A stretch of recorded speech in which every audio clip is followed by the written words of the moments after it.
Bismillahirrahmanirrahim. Assalamualaikum warahmatullahi wabarakatuh.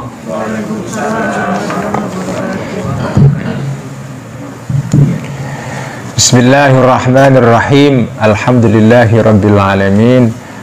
Wassalatu wassalamu ala ashrafil anbiya'i wal mursalin, Sayyidina wa habibina wa maulana wa qurrati a'yunina Muhammadin wa ala alihi wa ashabihi wa man tabi'ahum bi ihsanin ila yaumiddin. Rabbi shrah li sadri wa yassir li amri wa hlul 'uqdatam min lisani yafqahu qawli. Rabbi zidna ilma warzuqna fahma, amin ya rabbal alamin. Amma ba'du. Yang saya hormati teman-teman hadirin dan hadirat yang saya hormati, suatu kebahagiaan yang luar biasa saya diberikan kesempatan untuk bisa silaturahmi.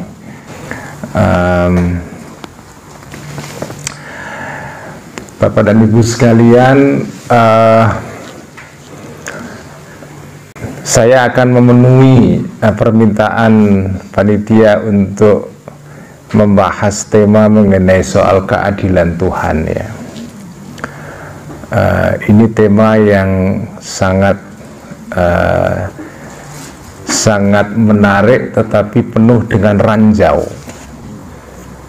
Jadi masalah keadilan Tuhan ini masalah yang bisa dipandang gampang tetapi juga sulit karena mengandung banyak jebakan-jebakan, ya. Umat Islam di dunia ini seperti kita tahu itu umat yang tidak tunggal, tetapi umat yang secara akidah, secara madhab, secara pandangan dan cara berpikir itu terbagi dalam berbagai golongan. Jadi masyarakat muslim itu banyak jenis-jenisnya, banyak golongan-golongannya, dan kalau dalam pandangan Ahlus Sunnah wal Jamaah, yaitu kelompok muslim yang paling mayoritas, ya, keragaman dan kepelbagaian seperti ini itu dipandang sebagai rahmat Tuhan, atau sebut saja sebagai bagian dari keadilan Tuhan. Ada seorang ulama yang menulis kitab judulnya Rahmatul Ummah fi ikhtilafil a'immah, ya. Rahmatul Ummah fi ikhtilafil a'immah. Jadi perbedaan para ulama, perbedaan para pemikir Islam di dalam memandang suatu masalah itu bukan suatu musibah, bukan suatu bencana, tetapi itu adalah suatu rahmat, bentuk dari rahmat Allah kepada umat Kanjeng Nabi Muhammad Sallallahu Alaihi Wasallam. Itu adalah bahwa umat Muhammad ini di dalamnya ada banyak perbedaan pendapat. Tentu saja perbedaan pendapat itu bisa saja merupakan sumber masalah kalau disikapi dengan cara yang keliru. Tetapi kalau disikapi dengan cara yang tepat, itu adalah rahmatul ummah. Itu adalah bagian dari rahmatnya Allah bagi umat Muhammad. Nah, masalah keadilan Tuhan itu masalah yang masalah yang merupakan tema pokok di dalam sebagian golongan Islam, ya. Sebut saja di dalam madhab atau golongan yang mungkin ada yang pernah mendengar, ya, golongan Mu'tazilah, ya, golongan yang oleh para sarjana barat disebut sebagai golongan rasionalis Islam, ya. itu memang menjadikan tema keadilan Tuhan itu sebagai tema utama, ya. Tema utama. Nah, kalau masyarakat yang mengikuti mazhab Ahlussunnah wal Jamaah, termasuk di Indonesia, yaitu masyarakat Nahdlatul Ulama yang biasanya mengikuti mazhab salah satu dari mazhab 4, ya, kita mengikuti mazhab Syafi'i di Indonesia, atau dalam akidah, dalam doktrin mengikuti akidah Asy'ariyah, ya. Ini semua adalah bagian dari perbedaan-perbedaan di dalam umat Islam, tetapi itu semua adalah sesuatu yang kita anggap sebagai rahmat, jangan dianggap sebagai suatu musibah atau bencana. Di dalam madhab Ahlussunnah wal Jamaah itu tema tentang keadilan Tuhan memang tidak terlalu mendapatkan perhatian. Jadi memang tema keadilan Tuhan ini tema yang banyak dijadikan tema oleh kalangan teman-teman Muslim yang mengikuti mazhab Mu'tazilah. Apakah mazhab ini sekarang masih ada? Masih, tetapi pengikutnya tidak banyak. Sebagian besar umat Islam sekarang ini mengikuti mazhab Ahlussunnah wal Jamaah, ya. Nah, di dalam mazhab Ahlussunnah wal Jamaah, ya, masalah keadilan Tuhan ini dibahas juga, ya, menjadi tema pembahasan. Hanya saja pendekatannya atau cara memahaminya itu adalah tidak semata-mata menggunakan akal atau menggunakan rasio manusia. Jadi pendekatannya tidak semata-mata rasional. Karena kalau pendekatannya rasional murni, ya, itu akan dalam pandangan Ahlussunnah wal Jamaah akan membawa kita kepada deadlock, kepada jalan buntu. Karena itu di dalam pandangan Ahlussunnah wal Jamaah, keadilan Tuhan itu bisa difahami oleh manusia, tetapi sampai batas-batas tertentu. Jadi kita hanya bisa memahami keadilan Tuhan itu sampai batas-batas tertentu. Nah, apakah Tuhan itu maha adil atau tidak? Ya, tentu saja. Allah adalah maha adil, ya. Allah itu mempunyai sifat atau mempunyai nama-nama yang dikenal dengan Al-Asma'ul Husna. Nah, salah satu nama beliau adalah Al-Adil, yaitu Tuhan yang maha adil itu. Jadi kita meyakini bahwa Allah itu adalah Tuhan yang maha adil, ya. Nah, bagaimana keadilan Tuhan ini difahami, ya? Nah, selama pandemi kemarin tentu saja kita bergelut atau sebagian orang itu berusaha untuk memahami bagaimana keadilan Tuhan itu, ya. Karena kita melihat banyak penderitaan selama pandemi kemarin menimpa orang-orang yang menurut pikiran manusia itu tidak layak menerima bencana itu, ya. Ada orang-orang yang seharusnya menerima bencana tapi tidak. Ada orang-orang yang seharusnya tidak menderita bencana ini, menderita penyakit ini, tapi tiba-tiba dia mengalami itu. Ada peristiwa-peristiwa yang terus terang membuat kita bertanya-tanya, bagaimana kita memahami keadilan Tuhan ini? Kenapa ada orang yang mengalami penderitaan ini sampai di luar kemampuan dia, ya? Menyedihkan sebetulnya, karena pandemi kemarin itu menyaksikan orang-orang yang kehilangan ayah dan ibunya dalam waktu yang hampir berturut-turut ya. Satu keluarga bisa mengalami kehilangan dalam waktu yang berdekatan, meninggalkan anak-anak yang masih sangat kecil sekali atau pada usia yang masih belum bisa mandi dan seterusnya. Nah, itu semua kemudian membuat kita bertanya-tanya bagaimana makna dari keadilan Tuhan itu ya. Nah, pertanyaan mengenai keadilan Tuhan ini tentu tidak bisa dijawab secara memuaskan di dalam sekali jawaban. Tidak bisa.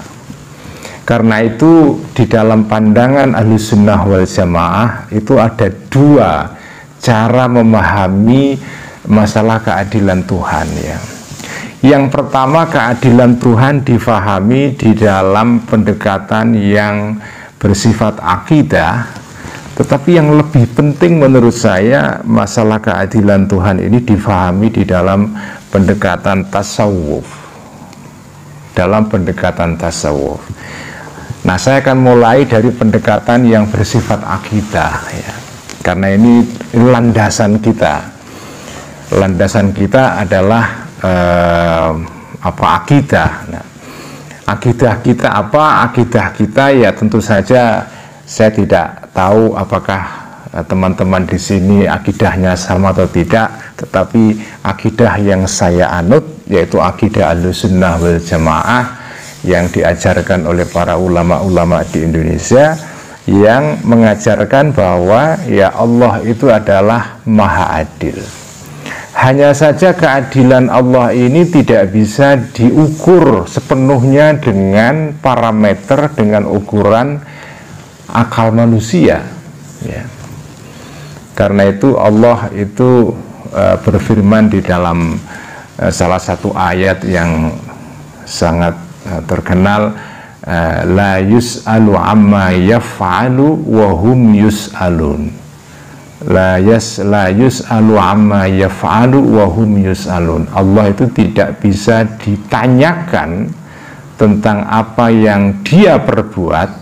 Yang bisa dipersoalkan adalah hal-hal yang dikerjakan oleh para makhluknya, tetapi Allah sendiri tidak bisa dipertanyakan tindakannya. Apakah ini berarti Allah itu bertindak semaunya saja seperti seorang raja yang zalim karena tidak boleh dipertanyakan ya? Tentu saja tidak. Kita tidak bisa mempertanyakan tindakan-tindakan Allah karena di dalam tindakan Allah ini ada hal-hal yang kita tidak mengerti rahasianya. Karena itu kita bisa memahami sebagian dari tindakan-tindakan Allah, karena Allah itu tindakannya mengikuti aturan-aturan yang rasional. Jadi hukum atau aturan dasar di dalam seluruh tindakan Allah itu adalah aturan yang masuk akal, yang bisa kita fahami, seperti diterangkan di dalam ayat dalam surah Az-Zalzalah, yaitu faman thaqulat mawazinuhu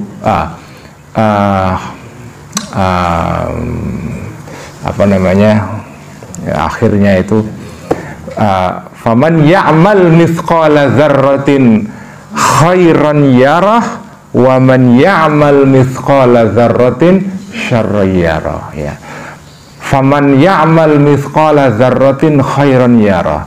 Barang siapa melakukan tindakan yang baik, maka Allah akan melihat tindakan itu dan akan membalasnya. Jadi barang siapa berbuat yang baik, Allah akan membalas dengan kebaikan. Wa man ya'mal mithqala dzarratin syarran yara. Barang siapa yang melakukan tindakan yang jahat, yang jelek, Allah melihatnya dan akan membalasnya dengan cara yang setimpal. Jadi ini hukum dasar. Barang siapa berbuat baik mendapat pahalanya, barang siapa berbuat jelek dapat ganjarannya, dapat balasannya. Nah, pertanyaannya kan, bagaimana memahami orang-orang soleh, orang-orang yang berbuat kebaikan tetapi hidupnya sengsara, seperti Nabi Ayub misalnya. Jadi itu kan ada orang-orang yang secara lahiriah tindakan-tindakannya itu adalah soleh, ya, tetapi dia mendapatkan kesengsaraan dalam dunia ini. Bahkan ada suatu syair yang pernah dilantunkan oleh seorang penyair Arab, menggambarkan tentang situasi absurd manusia, ya. Kadang-kadang ada orang yang pinter tetapi malah tidak mendapatkan kesempatan yang sesuai dengan kecerdasannya. Ada orang yang sebetulnya tidak terlalu pintar tetapi malah mendapatkan banyak kesempatan-kesempatan itu. Ada yang membuat joke itu, ya. Orang yang ketika kuliah nilainya A akan jadi dosen umumnya. Yang nilainya B,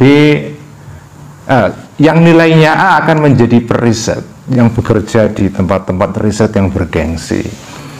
Yang nilainya B, ya, akan menjadi seorang dosen dan seterusnya. Yang nilainya C akan menjadi pengusaha yang kemudian mendirikan universitas, lembaga riset yang mempekerjakan orang-orang yang nilainya A dan B.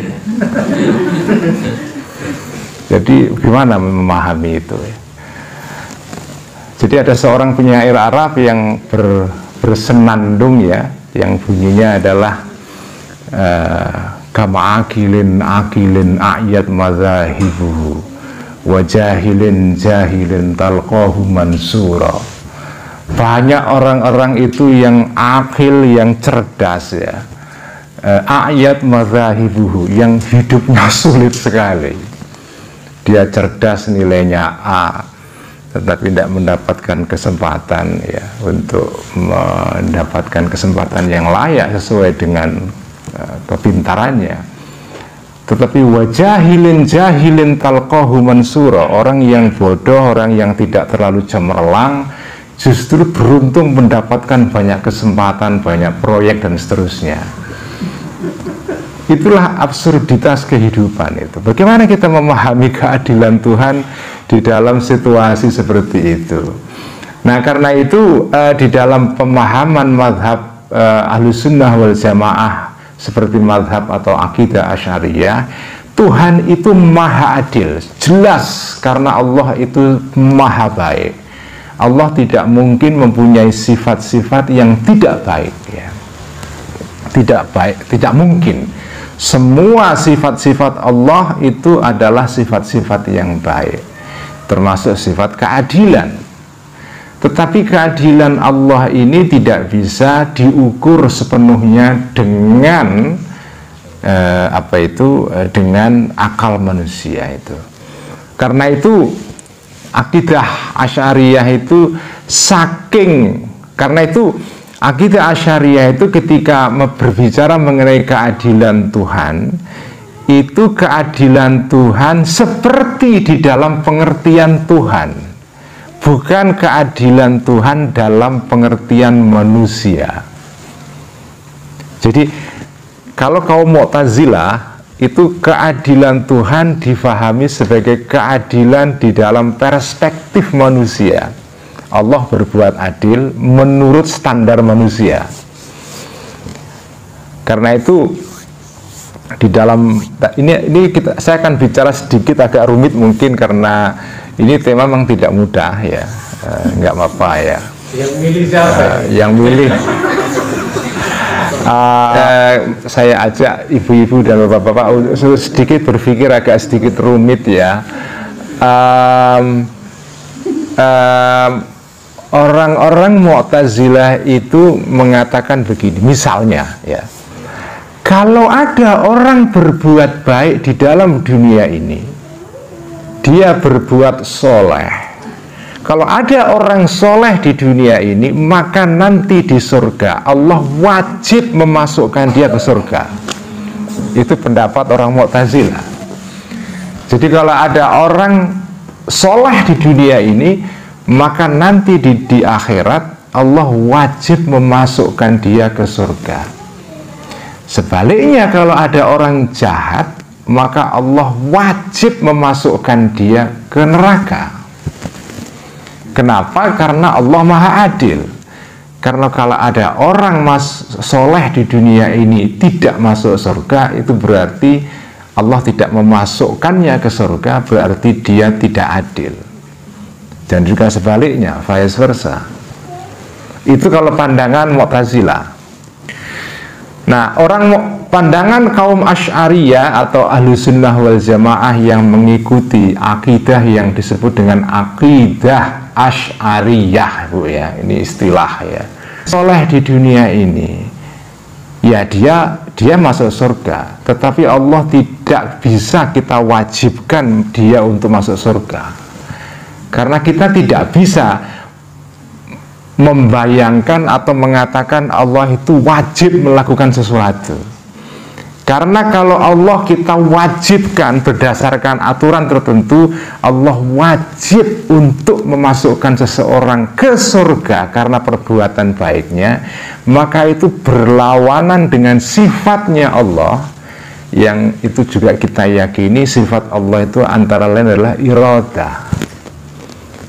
Allah itu muridun, Allah itu Tuhan yang maha berkehendak bebas. Tindakannya tidak mungkin terjadi karena paksaan. Kalau ada tindakan terjadi karena paksaan, itu adalah tindakan manusia. Jadi tindakan Allah itu adalah sebut saja tindakan yang sepenuhnya volunteer. Jadi Allah tidak mungkin bekerja, bertindak, melakukan sesuatu karena ada semacam pressure dari struktur ekonomi, misalnya struktur budaya. Kalau manusia kan, misalnya kita melakukan sesuatu ya karena desakan teman-teman sepergaulan, karena yang lain handphonenya Samsung, ya kita ikut Samsung gitu. Itu kan tindakan kita beli Samsung itu kan bukan karena kehendak murni kita, tapi karena peer pressure, karena desakan, karena apa namanya, karena paksaan dari orang-orang sekitar kita. Kenapa kita berbuat sesuatu? Karena kita diperintahkan oleh bos misalnya. Nah, itu namanya tindakan yang tidak datang dari iradah. Manusia itu, ada manusia itu yang tindakannya murni karena iradah, tapi sebagian besar tindakan manusia itu terjadi karena adanya faktor-faktor yang datang dari luar dirinya, karena ada externalities ya. Bukan karena iradah itu. Nah, Allah itu tidak begitu itu. Karena kalau kita mengatakan Allah wajib berdasarkan hukum moral, wajib memasukkan orang soleh ke surga, maka itu namanya Allah bukan Allah yang muridun.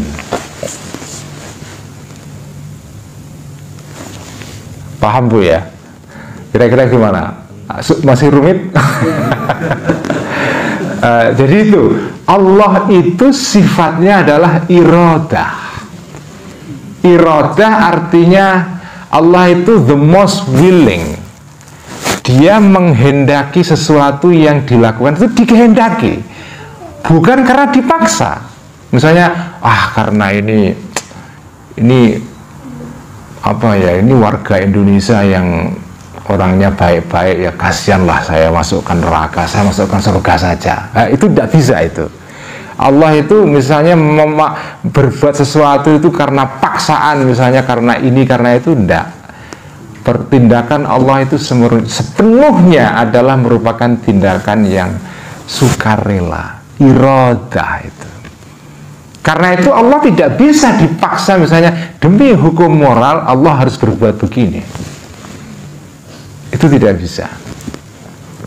Tetapi Allah bertindak sesuai dengan hukum moral.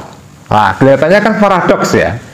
Allah itu bertindak sesuai dengan hukum moral, yaitu faman ya'mal mithqala dzarratin khairan yarah wa man ya'mal mithqala dzarratin syarran yarah. Tetapi kita tidak bisa mengatakan Allah wajib mengikuti hukum ini. Karena kalau Allah wajib mengikuti hukum ini, berarti Allah tindakannya bukan karena iradah. Makanya, nah ini karena saya ini sering ngaji Ihya Ulumuddin ya, ngaji Imam Ghazali, maka saya akan menyinggung sedikit pendapatnya Imam Ghazali mengenai soal iradah Allah. Ini agak sedikit nyimpang dari tema keadilan Tuhan, tapi nanti nyambung. Jadi di dalam akidah Asy'ariyah itu ada suatu perspektif, ada pandangan. Ini menurut saya layak diketahui nanti ya, untuk dipikirkan kalau ada waktu ya. Ini pertanyaan ya. Ini pertanyaan misalnya,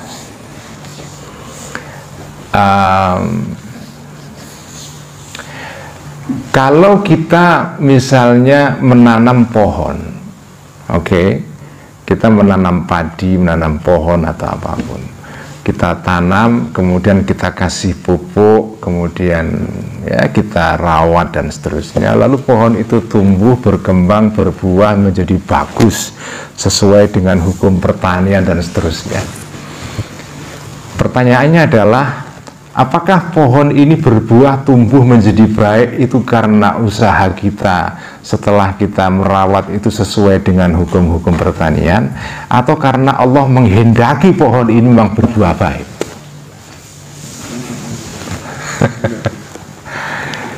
Jadi misalnya kalau ini contoh Imam Ghazali ini, kalau kita menyulut korek, kita dekatkan ke kapas, kapas terbakar. Terbakarnya kapas itu karena api atau karena kehendak Allah? Mas Minggu udah baca dia.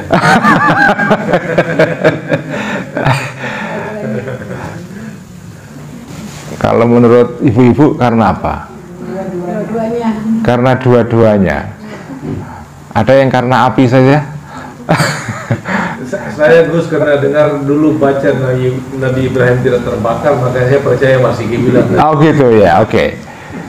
Jadi kalau ada kapas terbakar karena ada api di dekatnya, apakah itu karena api atau karena Allah membuat api itu bisa membakar kapas? Nah ini salah satu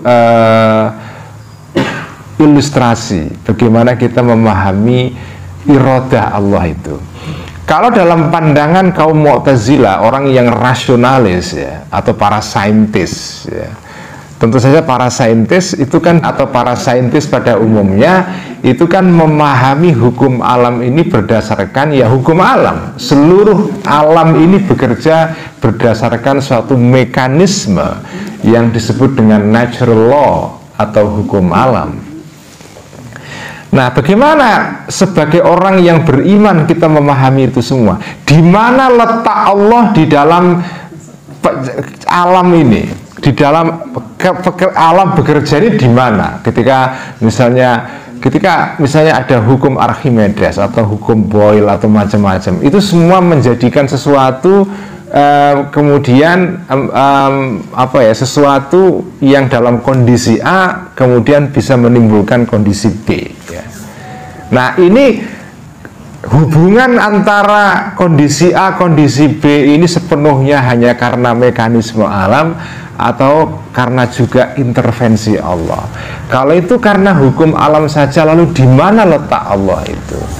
Nah di sini saya akan menerangkan bagaimana cara para ulama akidah Asy'ariyah ya, para ulama Sunni menerangkan ini. Jadi di dalam pandangan ulama Sunni itu ada dua tingkatan kausalitas. Ada hukum sebab akibat dalam dua level. Hukum sebab akibat yang pertama itu adalah hukum sebab akibat karena hukum alam. Jadi alam raya ini tentu saja bekerja berdasarkan hukum alam yang sudah ditetapkan oleh Allah di sana. Apa namanya ya? Jadi dalam ayat Quran banyak sekali dijelaskan bahwa setiap sesuatu itu bekerja sesuai dengan ukurannya, ya. Kullu syai'in biqadar, segala sesuatu itu sesuai dengan ukurannya. Jadi ada hukum alam, ada hukum moral. Orang yang berbuat baik dapat ganjaran, orang berbuat jelek mendapatkan balasan, dapat siksaan. Itu standar itu. Tetapi ada hukum kausalitas kedua, dan ini hukum kausalitas yang paling tinggi. Hukum alam itu adalah hukum kausalitas pada tingkat yang rendah. Di atas hukum kausalitas yang pertama ini ada hukum kausalitas kedua yang lebih tinggi tingkatannya, ya, yang itu adalah hukum kausalitas yang terjadi karena kehendak Allah Subhanahu wa Ta'ala. Jadi kalau ada pohon berbuah, karena kita merawat pohon itu, menyirami dan kemudian memberikan pupuk yang terbaik, memang pohon ini tumbuh dengan baik sebagian karena hukum alam tingkat pertama tadi itu, karena usaha kita. Karena itu ikhtiar itu wajib, ya kan?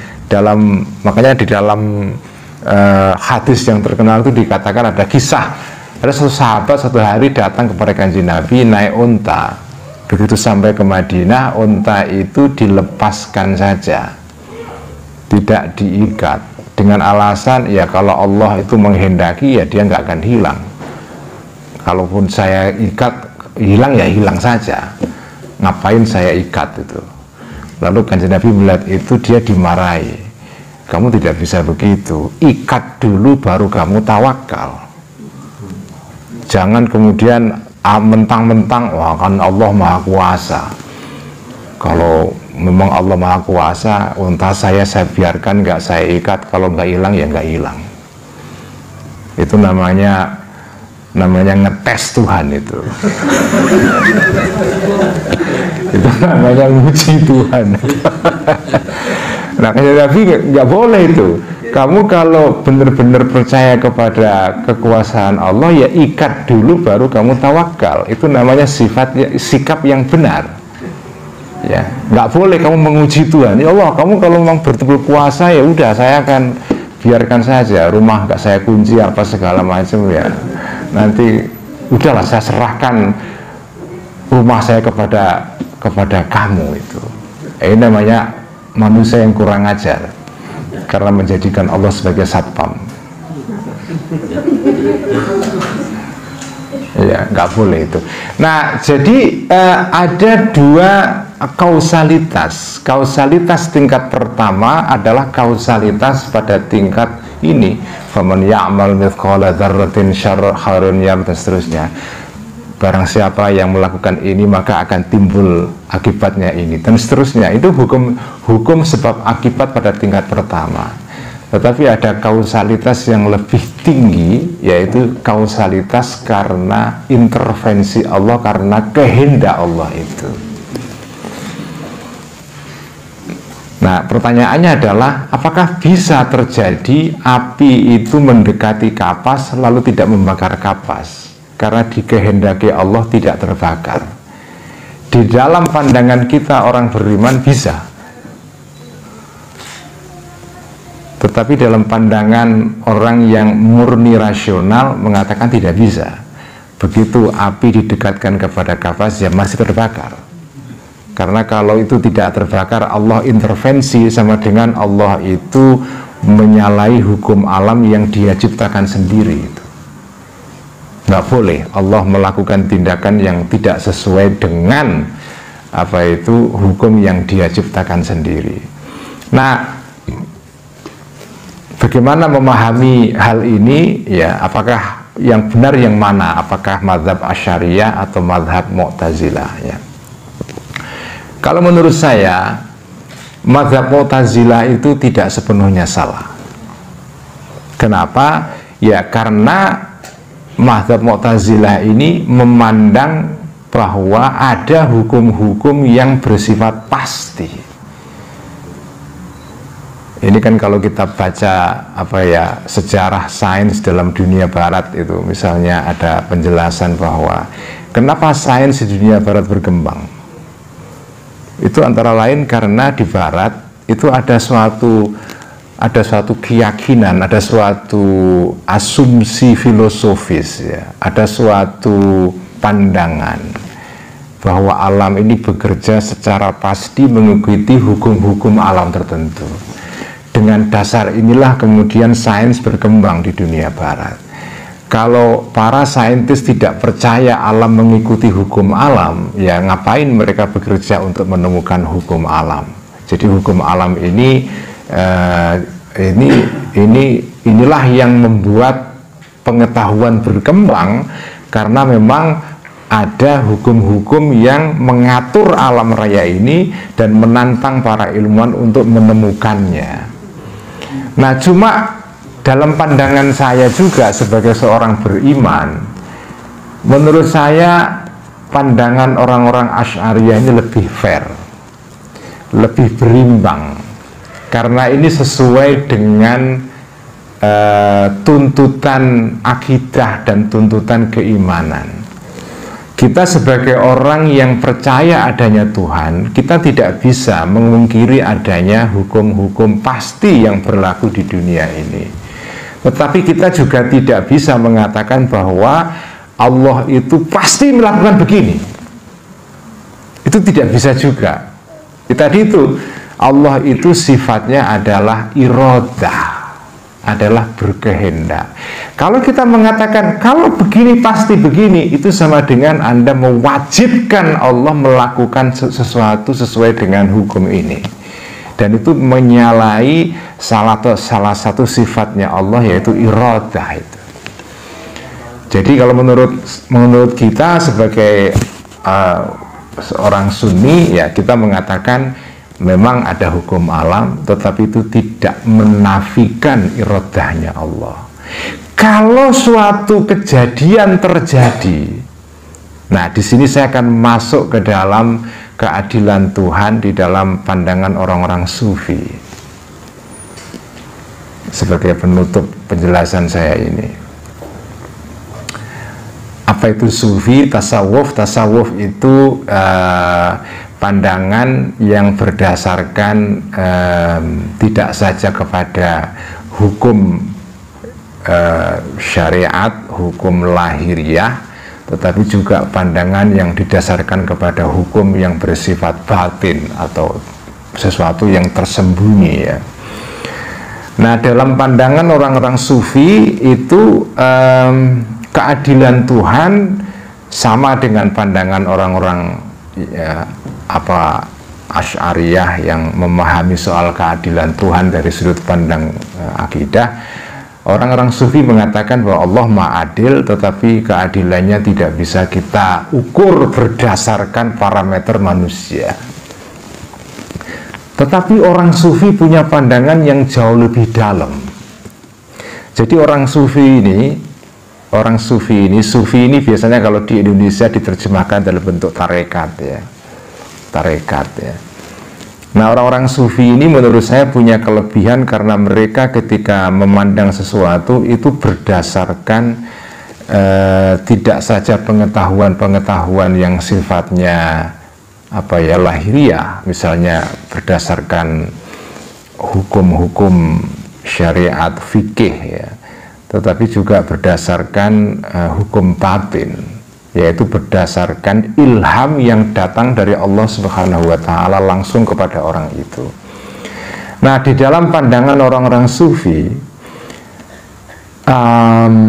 jika terjadi musibah di dalam kehidupan manusia, itu oleh para sufi, musibah itu malah justru dipandang sebagai, seperti dikatakan oleh seorang sufi besar dari Mesir namanya Ibnu Athaillah As-Sakandari dalam kitab Al-Hikam, ya. Ibnu Athaillah mengatakan musibah yang menimpa orang-orang yang para wali-wali Allah. Musibah itu dianggap sebagai hari raya. Jadi ketika manusia itu, tapi ini manusia dengan kualitas khusus ya, bukan manusia pada umumnya, bukan kita-kita ini, tapi bisa kita jadikan pelajaran. Jadi para wali-wali itu ketika mendapatkan musibah dari Allah, mereka memandangnya itu justru seperti hari raya. Tetapi begitu mereka mendapatkan nikmat, mereka malah cemas itu. Karena nikmat itu jangan-jangan pertanda ini adalah bukan hari raya, tapi ya hari biasa. Tapi ketika ada musibah terjadi, itu mereka menganggap ini seperti datangnya hari raya. Ibnu Athaillah As-Sakandari juga mengatakan, kalau terjadi musibah terjadi kepada manusia, itu adalah dalam pandangan orang-orang yang memiliki pandangan batin yang tajam ya, para wali-wali, ketika terjadi musibah itu pertanda bahwa Allah itu sedang ingin, kalau dalam bahasa kita itu menyapa manusia itu. Jadi ketika musibah terjadi itu adalah, jadi ibarat orang bertamu ya. Orang bertamu itu kan ketika kita bertamu kepada seorang raja misalnya, tamu banyak, itu kan raja kadang noleh menghadap kepada satu tamu yang ada di sebelah kanan, di sebelah kiri, nanti pindah ke depannya. Jadi kan tidak semua tamu itu mendapatkan kesempatan dilihat raja terus menerus. Jadi mata raja atau wajah raja itu kadang-kadang menghadap ke satu tamu, selesai pindah ke tamu yang lain dan seterusnya.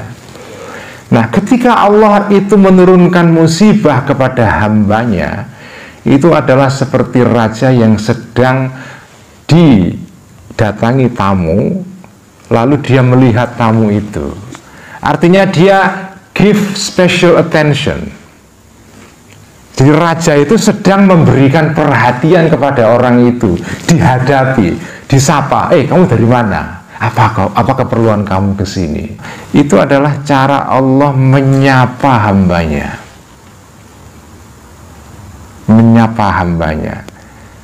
Mengatakan begini itu gampang, tapi begitu Anda dapat musibah susah mengamalkan ilmu ini ya. Ini ilmu tidak bisa diamalkan kecuali oleh orang-orang yang punya kualitas rohani yang sudah tinggi. Kalau ceramah begini gampang, saya mengatakan begini, karena kan saya hanya menceritakan kata Al-Ghazali. Tapi saya sendiri kalau dapat musibah, belum tentu saya bisa mengamalkan apa yang saya katakan ini. Tapi saya hanya menceritakan. Tapi ini bisa menjadi semacam pelajaran. Di dalam pandangan para sufi, keadilan itu tidak dipandang dengan hukum yang normal. 1 tambah 1, 2, 2 tambah 3, 5. Sudah pasti, bukan begitu. Tapi musibah itu, dengan kata lain, Allah itu di dalam memperlakukan hambanya, itu kadang-kadang memiliki algoritma yang tidak sama dengan algoritma manusia. Algoritma manusia ya, kalau ada orang baik ya sudah seharusnya dibalas dengan kebaikan. Ada orang soleh ya, orangnya ibadah rajin sekali ya, nggak mungkin lah dia dapat COVID itu. Itu kan kalau algoritma manusia. Tetapi algoritma Tuhan kan tidak bekerja dengan cara seperti itu. Karena nyatanya ada manusia yang soleh. Kemarin itu selama pandemi itu ada sekitar 900 kiai yang meninggal. Berdasarkan data dari Rabita Ma'ahid Islamiyah, Asosiasi Pondok Pesantren se-Indonesia, ada sekitar 900-an kiai yang meninggal karena COVID. Pertanyaannya, loh kok yang meninggal kok kiai? Kenapa kok nggak santrinya, atau kenapa tidak orang yang nggak pernah nyantri, yang nggak kok malah kiainya yang meninggal? Itu kan pertanyaan berdasarkan algoritma manusia. Nah, sementara Tuhan itu kan algoritma beda dengan manusia, dengan algoritma manusia itu. Nah, kalau algoritma yang difahami oleh para sufi-sufi itu begitu itu. Jadi musibah itu justru kesempatan hari raya. Karena biasanya kalau setelah musibah itu nanti ada ketika seseorang menghadapi situasi yang sulit, itu opsinya adalah setelah itu ada hari yang mudah. Setelah orang mengalami hardship, maka setelah itu ya akan mengalami kemudahan. Jadi orang yang berada dalam kesulitan, dia punya harapan untuk mengharap akan adanya jalan keluar. Tapi kalau orang sudah berada dalam situasi yang penuh dengan kemudahan, maka salah satu kemungkinannya adalah ya setelah ini dia akan bisa tetap terus menerus kemudahan itu dia nikmati, tapi suatu ketika dia juga bisa jatuh itu. Karena itu dalam pandangan para sufi-sufi, musibah itu adalah hari raya dalam pengertian, saya nggak tahu maknanya bagaimana, karena ini pengalaman batin ya, pengalaman batin. Tapi kalau mau saya pahami secara rasional, itu kira-kira begini: situasi di mana manusia itu berada dalam kesulitan itu seringkali justru membuat manusia kreatif itu. Karena itu Profesor Sadzali, mantan Menteri Keuangan kita pada zaman Orde Baru dulu, pernah mengatakan, hard time created a good policies. Masa-masa yang sulit itu membuat orang justru menemukan kebijakan yang tepat. Karena itu, ini berdasarkan pengalaman dia, zaman Pak Harto dulu, ketika pemerintah menghadapi situasi sulit, itu justru kebijakannya benar. Dalam situasi yang normal, kebijakannya keliru. Pada situasi ketika pemerintah kita menikmati booming minyak pada tahun 70-an dan 80-an, itu pemerintah banyak melakukan kebijakan yang salah. Begitu minyak itu selesai boomingnya, karena terpaksa harus menghadapi situasi sulit, kemudian pemasukan berkurang, pemerintah berpikir keras mencari solusi. Kata Pak Sadzali, dalam situasi yang sulit, pemerintah malah justru bisa melakukan atau menciptakan kebijakan yang tepat. Dalam situasi yang mudah, malah sering keliru itu. Dan saya kira kan itu terjadi pada kita semua. Pada saat orang itu berada dalam situasi krisis, dia kreatif itu. Karena itu ada yang disebut dengan the curse of natural sources. Ada yang disebut dengan kutukan sumber daya alam. Negara-negara yang sumber daya alamnya melimpah malah nggak maju. Sementara bangsa-bangsa yang tidak berkelimpahan di dalam sumber-sumber alam malah justru kreatif itu. Nah, saya memaknai kata-kata Ibnu Athaillah itu begitu. Jadi musibah adalah hari raya. Buktinya apa? Bangsa-bangsa yang justru menghadapi kesulitan, tidak menikmati kemudahan sumber daya alam, kok malah lebih maju daripada negara-negara yang justru melimpah sumber alamnya itu. Jangan-jangan musibah itu malah kenikmatan. Jangan-jangan kenikmatan adalah musibah. Nah, itu algoritma Tuhan itu begitu. Itulah makna keadilan Tuhan di dalam pandangan para sufi. Yang kita sebut sesuatu itu seolah-olah baik, malah jelek. Yang jelek malah baik. Seperti ditegaskan oleh Allah dalam Al-Quran, wa asa an tuhibbu syai'an wa huwa syarrun lakum wa asa an takrahu syai'an wa huwa khairul lakum. Kamu itu wahai manusia kadang-kadang menganggap sesuatu itu baik padahal jelek. Kamu menganggap sesuatu jelek padahal baik itu. Kalian menggunakan algoritma yang keliru. Karena hukum manusia itu seringkali kadang-kadang terbalik-balik kan. Karena kita ini kan hanya melihat sesuatu itu berdasarkan penampakan itu. Tetapi ya kita harus jujur loh, COVID kemarin itu juga bukan seluruhnya musibah itu. Terus terang COVID kemarin itu musibah yang dibaliknya banyak sekali hal-hal positif yang lahir di sana. Misalnya untuk pertama kali di Indonesia, di Jakarta banyak sekali orang mengadakan seminar internasional. Artinya seminar internasional itu seminar yang pembicaranya ada dari luar negeri berbahasa Inggris. Itu namanya seminar internasional. Dulunya nggak mungkin karena tiketnya mahal. Ya, sekarang bisa pakai Zoom gitu. Setiap minggu itu ada seminar internasional internasional itu banyak sekali. Sesuatu yang nggak mungkin diadakan dulu. Sekarang para profesor luar negeri itu mau didatangkan untuk bicara dalam seminar yang diadakan teman-teman IAIN, UI, ITB yang dulunya mungkin mereka enggan juga itu diundang seminar ke Indonesia itu apa itu kan. Sekarang banyak sekali hanya karena pandemi ini. Jadi itu berkah itu. Luar biasa itu. Banyak sekali itu hal-hal kenikmatan yang kita peroleh di dalam masa pandemi kemarin. Ya, saya sendiri karena saya juga dosen ya. Saya juga ya memang melelahkan ngajar apa itu dengan Zoom itu. Tapi ya kadang-kadang menguntungkan, saya bepergian ke luar negeri begini masih bisa ngajar pakai Zoom misalnya. Jadi minimal gaji nggak dipotong.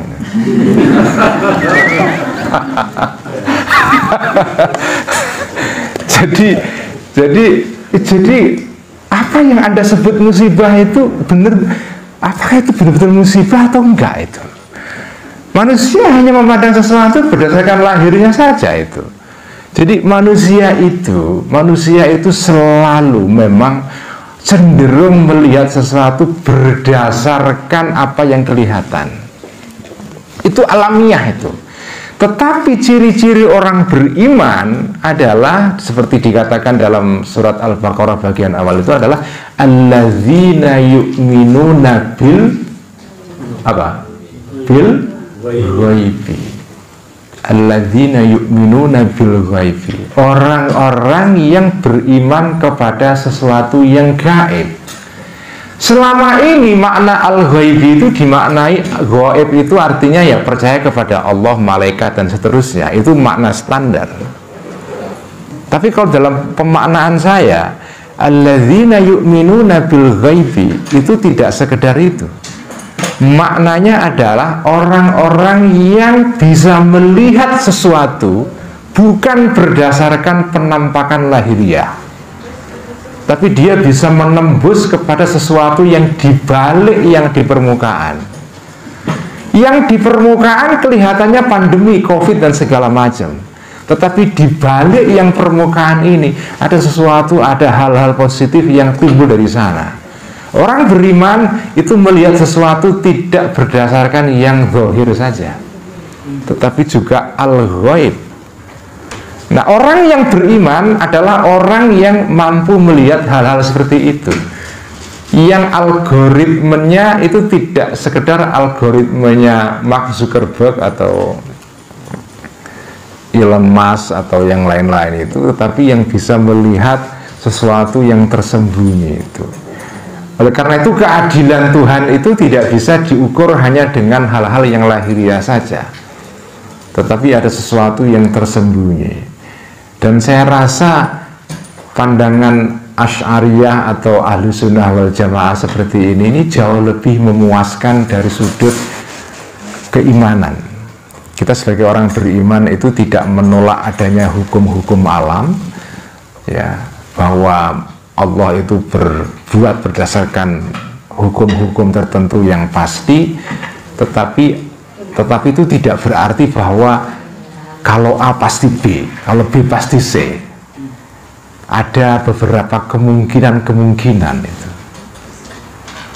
Ada semacam kuantum, bukan kuantum fisik, tapi kuantum yang tidak fisik, yang artinya sesuatu yang tidak pasti, tetapi pasti. Nah, sesuatu yang tidak pasti tapi pasti.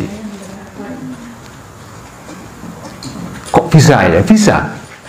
Ya, bisa. Kalau orang sudah pernah mengalami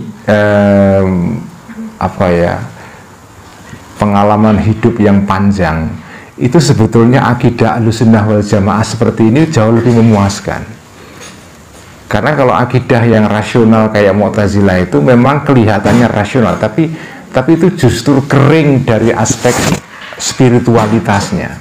Karena tidak ada sesuatu yang bersifat ilahiyah, ya, yang dimana di situ Allah itu ya bisa menghendaki sesuatu yang kadang-kadang di luar nalar manusia itu.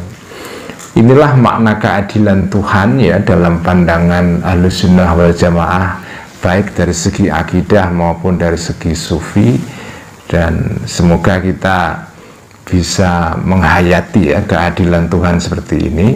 Tapi sekali lagi saya ingin katakan, masalah keadilan Tuhan ini masalah yang penuh dengan ranjau.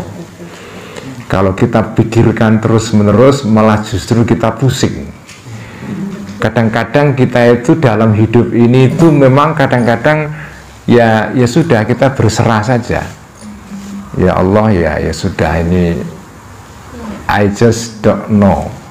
Saya nggak tahu ini. Karena kalau segala hal itu mau dijelaskan, itu kadang-kadang juga itu melambangkan kesombongan manusia itu. Seolah-olah segala hal itu harus tunduk kepada hukum pikiran kita. Kadang-kadang pada satu titik tertentu ya sudah, kita berhenti. Allah, saya tidak tahu. Dalam hal ini saya berhenti, saya serahkan kepadamu. Tapi itu setelah tadi itu mengikat onta tadi itu loh. Jadi jangan belum berusaha apa-apa, belum pernah sekolah, belum pernah nulis disertasi atau apa, sudah Allah saya menyerah lah. Itu nggak bisa itu. Kita belum pernah bekerja apa-apa terus ya Allah saya sudah menyerah, nggak bisa itu. Jadi menyerahnya itu setelah tadi itu, dalam kisah sahabat tadi itu unta diikat ya, baru itu setelah itu aqilha wa tawakkal, ikatlah baru kamu tawakal. Itu jangan belum pernah mengikat unta sudah tawakal dulu, ya Allah saya menyerahkan ini pada kamu. Allah bukan sarpam. Saya kira itu, semoga bermanfaat. Assalamualaikum warahmatullahi wabarakatuh. Waalaikumsalam warahmatullahi wabarakatuh.